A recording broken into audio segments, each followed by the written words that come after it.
নমস্কাৰ। আজি আকৌ মই শ্ৰী ভাস্কৰ কুমাৰ শৰ্মা অধিবক্তা গুৱাহাটী উচ্চ ন্যায়ালয় আপোনালোকৰ সন্মুখত উপস্থিত হৈছোঁ আইনৰ এটা বিষয়বস্তু লৈ। এই বিষয়বস্তুলৈ যোৱাৰ আগতে মোৰ যিসকল নতুন দৰ্শক তেওঁলোকক মই অনুৰোধ কৰিম মোৰ চেনেলটো যাতে ছাবস্ক্ৰাইব কৰি লৈ লাইক কৰে, শ্বেয়াৰ কৰে আৰু কমেণ্ট কৰে নতুন দৰ্শকসকলে। আৰু যিসকল ব্যক্তি বা লোকে অলৰেডি লাইক, শ্বেয়াৰ, কমেণ্ট আৰু ছাবস্ক্ৰাইব কৰিছে মোৰ এই চেনেলটো তেওঁলোকক মই আন্তৰিক ধন্যবাদ জনাইছোঁ। আৰু যিসকল ব্যক্তি বা লোকে মোৰ এই ভিডিঅ'সমূহ চাই আইনৰ বিষয়ে কিবা জানিবলৈ সক্ষম হৈছে অথবা লাভৱান হৈছে তেওঁলোকে নিশ্চয়কৈ মোৰ চেনেলটো লাইক, শ্বেয়াৰ, কমেণ্ট কৰিব বুলি মই আশাবাদী, লগতে ছাবস্ক্ৰাইব কৰি ল'ব বুলি মই আশাবাদী।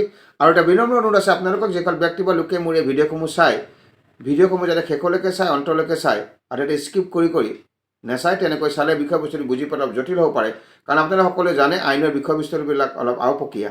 সেইকাৰণে বিনম্ৰ অনুৰোধটো কৰিছোঁ আৰু আপোনালোকে বিনম্ৰ অনুৰোধটো ৰক্ষা কৰিব বুলি মই আশাবাদী। এতিয়া আহিছোঁ আজিৰ বিষয়বস্তুলৈ। আজিৰ বিষয়বস্তুটো হৈছে মই এখন আইনৰ বিষয়ে আপোনালোকৰ আগত আলোচনা কৰিছিলোঁ। সেইখন হৈছে 2017 চনৰ আইন, the Assam education provincialisation of services of teachers and reorganisation of educational institutions act 2017। এই আইনখন চেলেঞ্জৰ কাৰণে কোৰ্টলৈ গৈছিল, কোৰ্টৰ মজিয়ালৈ গৈছিল আৰু তাত কোৰ্টে এই আইনখনৰ ছেকশ্যনসমূহ তন্নকৈ এক্সামিন কৰিছিল, পৰীক্ষা কৰিছিল আৰু কেতবোৰ ভিউ বা অপিনিয়ন দিছিলে। আৰু কেতবোৰ ছেকশ্যনৰ ওপৰত কোৰ্টে দিয়া ভিউখিনি মই আপোনালোকৰ আগত আলোকপাত কৰিছিলোঁ। আজি মই এটা ছেকশ্যন এই আইনখনৰ আপোনালোকৰ আগত দাঙি ধৰিম, কোৰ্টে এই ছেকশ্যনটোৰ ওপৰত কি ভিউ বা অপিনিয়ন ৰাখিছিলে। আৰু সেই ছেকশ্যনটো হৈছে section 3। Section 3 of the act 2017 deals with eligibility criteria for selection of educational institution for provincialization of services of teachers and tutors. ক্ৰাইটেৰিয়াসমূহৰ বিষয়ে ডিল কৰিছে ছেকশ্যন 3-এ।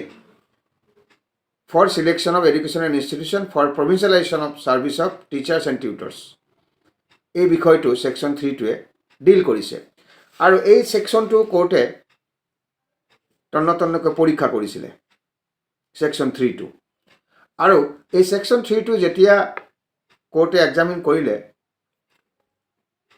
উই অলছ' ফাইণ্ড ডেট, কোৰ্টে বিচাৰি পালে দি act of 2017 mandates the requirement of establishing the venture schools, degree colleges as described in section 2W to ZD prior to 1/1/2006. যেতিয়া কোৰ্টে এই আইনখন পৰ্যালোচনা কৰিছিলে, তেওঁ কোৰ্টে দেখা পাইছিলে যে এই আইনখনে এটা নিৰ্দেশ দিছে। নিৰ্দেশটো কিহৰ ক্ষেত্ৰত দিছে? ভেঞ্চাৰ স্কুলছ আৰু ডিগ্ৰী কলেজ যিসমূহ আছে, as describe in section 2W 2 to ZD, তাত ডেছক্ৰাইব কৰা ভেঞ্চাৰ স্কুলছ আৰু ডিগ্ৰী কলেজ যিসমূহ আছে, তেওঁলোকৰ এষ্টাব্লিছিঙৰ ক্ষেত্ৰত ৰিকুৱাৰমেণ্টটো অৰ্থাৎ ডেটটো, কাট অফ ডেটটো কি হ'ব, সেই নিৰ্দেশটো এই আইনখনত দিয়া আছিল প্ৰায়ৰ টু 1/1/2006। অৰ্থাৎ যিবিলাক ভেঞ্চাৰ স্কুল আছে বা ডিগ্ৰী কলেজত আছে as describe by the act, সেই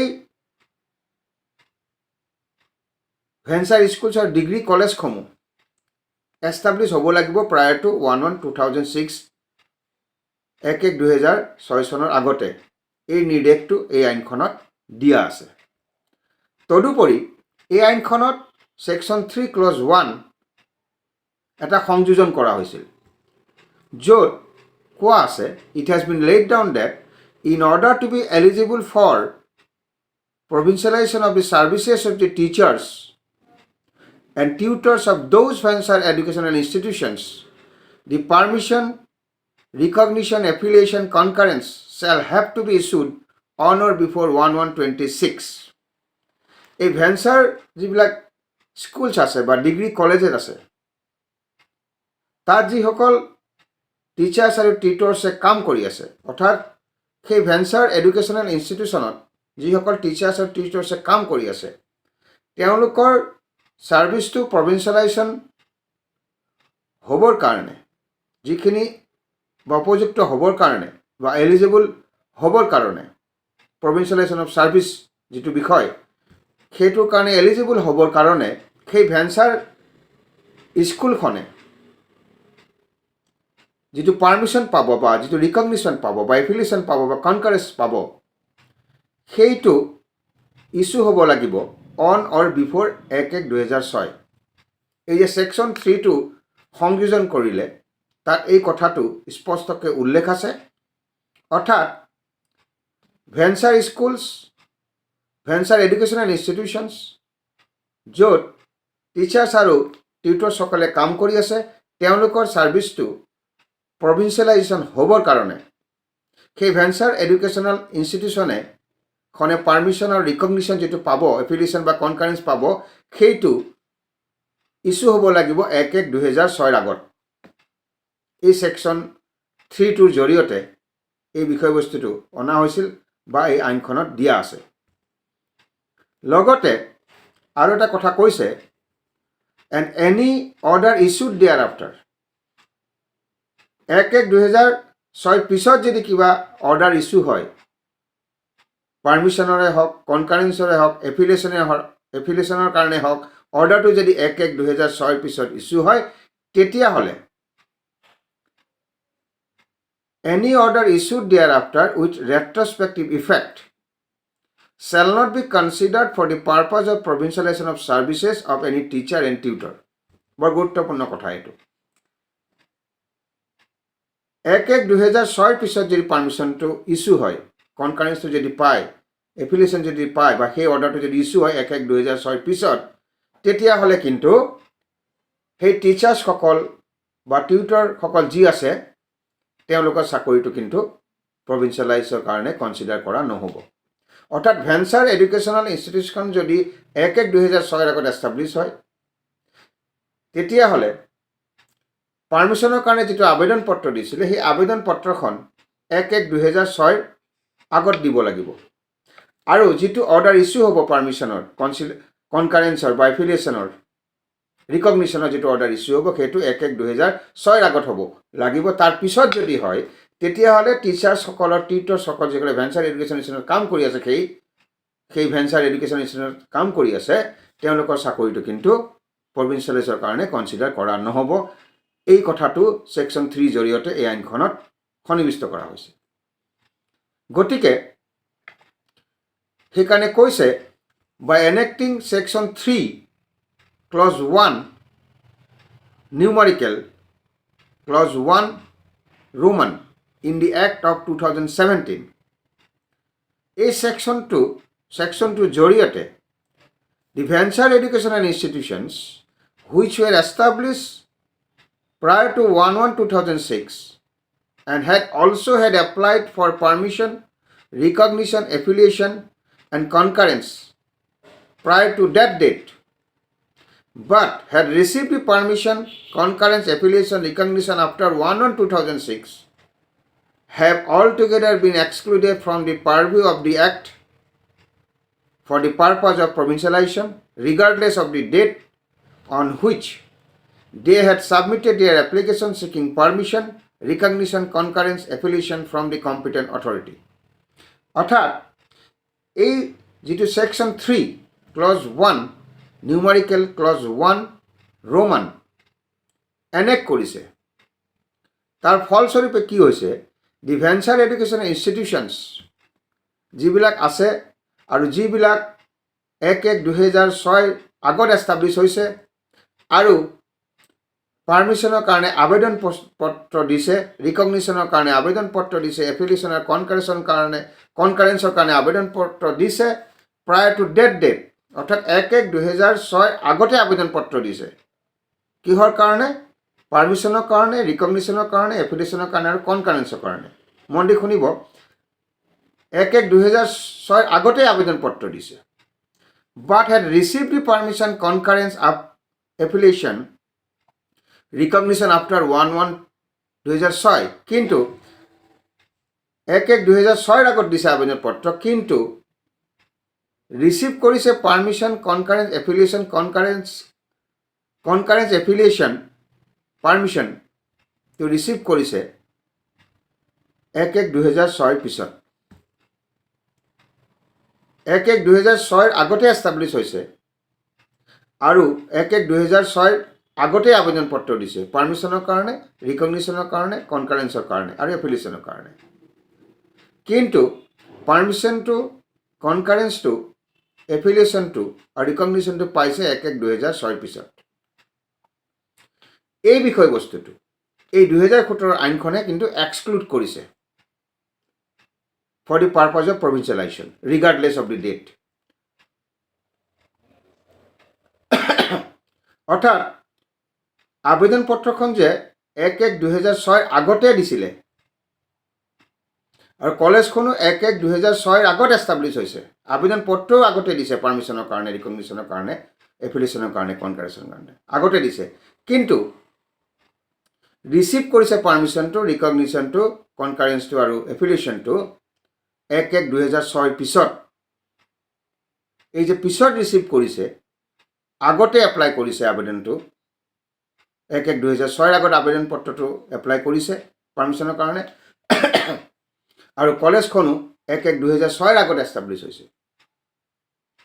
কিন্তু ৰিচিভ কৰিছে 1/1/2006 পিছত পাৰ্মিশ্যনটো, ৰিকগনিশ্যনটো, এফিলিয়েশ্যন আৰু কনকাৰেন্স। এই বিষয়বস্তুখিনি এক্সক্লুড কৰিছে এই আইনখনৰ গণ্ডিৰ পৰা for the purpose of provincialisation regardless of date. এই ডেটটো আগতে এষ্টাব্লিছ কৰিছে কলেজখন, 1/1/2006 আগত আবেদন পত্ৰ দিছে, কিন্তু ৰিকগনিশ্যন, এফিলিয়েশ্যন, পাৰ্মিশ্যনটো পাইছে 1/1/2006 পিছত। এই ডেটটো যিটো আগতে এষ্টাব্লিছ হোৱা, আগতে এপ্লিকেশ্যন দিয়া 1/1/2006 আগত, পিছত পাৰ্মিশ্যনটো পাইছে, এই ডেটটো এই আইনখনে অগ্ৰাহ্য কৰিছে বুলি কোৰ্টে ক'লে for the purpose of provincialisation. অৰ্থাৎ যিটো ডেটত আবেদন পত্ৰখন দিছিলে পাৰ্মিশ্যন আৰু কনকাৰেন্সৰ কাৰণে, এফিলিয়েশ্যনৰ কাৰণে, ৰিকগনিশ্যনৰ কাৰণে, সেইটো ডেটটো হ'ল 1/1/2006 আগতে দিছে, দেৰিকৈ ৰিকগনিশ্যনটো পাইছে, পাৰ্মিশ্যনটো পাইছে, এফিলিয়েশ্যনটো পাইছে। এই যিটো ডেট সেইটো অগ্ৰাহ্য কৰিছে 2017 আইনখনে for the purpose of provincialisation. কোৰ্টে ছেকশ্যন 3টো পৰ্যালোচনা কৰি এই কথাখিনি পালে। লগতে আৰু এটা কথা কোৰ্টে কৰিছে, having inserted section 3 clause 1 numerical clause 1 roman in the act of 2017। 2017ৰ জৰিয়তে যে এই ছেকশ্যনটো আনিলে, এই ছেকশ্যনটো অনাৰ কাৰণে আৰু এটা ৰেষ্ট্ৰিকশ্যন জাপি দিছিলে ভেঞ্চাৰ এডুকেশ্যনেল ইনষ্টিটিউশ্যনৰ ওপৰত, আৰু সেই ৰেষ্ট্ৰিকশ্যনটো জাপি দিছিলে by the amendment act of 2018। 2018ত এখন এমেণ্ডমেণ্ট হৈছিলে, সেই এমেণ্ডমেণ্টৰ জৰিয়তে আৰু এটা ৰেষ্ট্ৰিকশ্যন ভেঞ্চাৰ এডুকেশ্যনেল ইনষ্টিটিউশ্যনসমূহৰ ওপৰত জাপি দিছিলে বাই এমেণ্ডমেণ্ট 2018।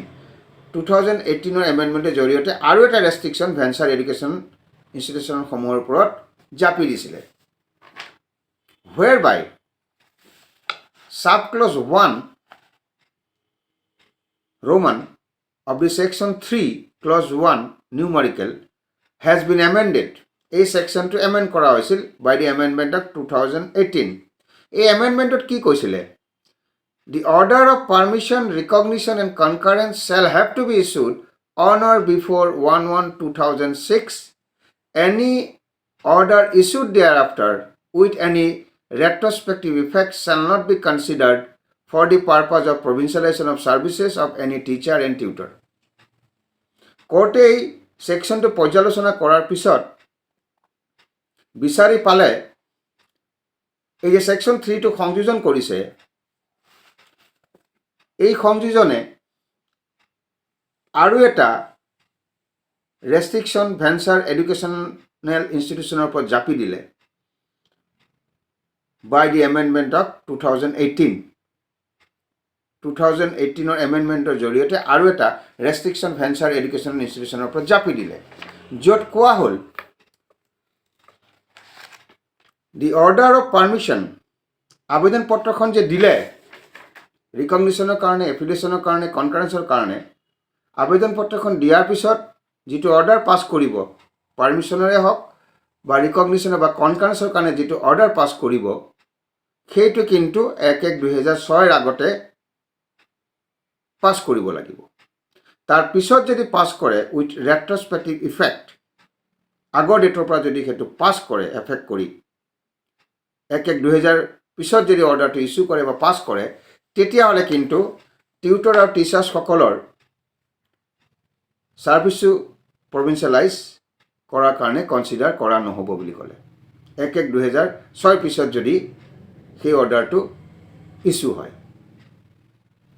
আৰু লগতে কোৰ্টে আৰু এটা কথা ক'লে, it will be permissible for the state to prescribe a cut-off date for implementation of the beneficial schemes having financial implication.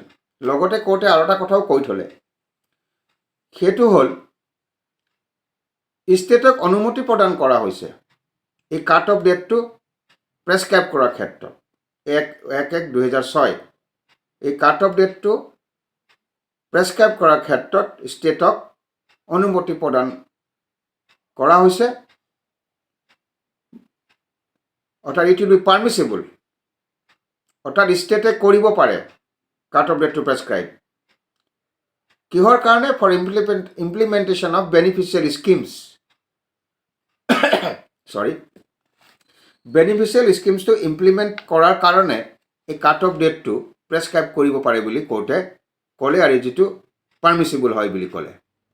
লগতে আৰু এটা কথা শেষত কোৰ্টে ক'লে, যেতিয়া ছেকশ্যন 3 পৰ্যালোচনা কৰি আছিলে, শেষত এটা গুৰুত্বপূৰ্ণ কথা ক'লে, সেইটো হৈছে when the statute clearly indicates that the permission shall be granted by the government, the venture educational institutions which were established prior to 1/1/2006 and had submitted their applications within the cut-off date 1/1/2006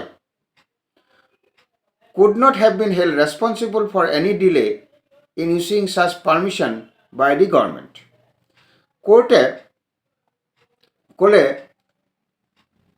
সেই আইনখনে clearly indicates কৰি দিছে। কি indicate কৰিছে? পাৰ্মিশ্যনটো প্ৰদান কৰা হ'ব, পাৰ্মিশ্যনটো গভৰ্ণমেণ্টে প্ৰদান কৰিব সেইসমূহ ভেঞ্চাৰ এডুকেশ্যন ইনষ্টিটিউশ্যনক যিবিলাক 1/1/2006 আগত এষ্টাব্লিছ হৈছিল আৰু উইদিন কাট অফ আৰু ছাবমিট কৰিছিল আবেদন পত্ৰ উইদিন কাট অফ ডেট 1/1/2006, অৰ্থাৎ